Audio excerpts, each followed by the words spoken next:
मानहियो जान से छोड़बो नहीं आसान से मरलो पछीन के ले अइबो भगवान से।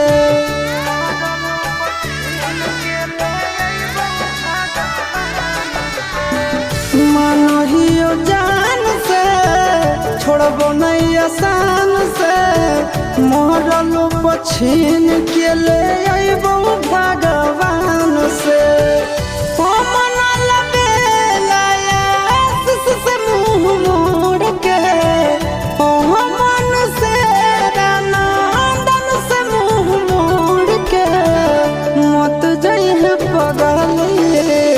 पगला के छोड़ के मत जाइए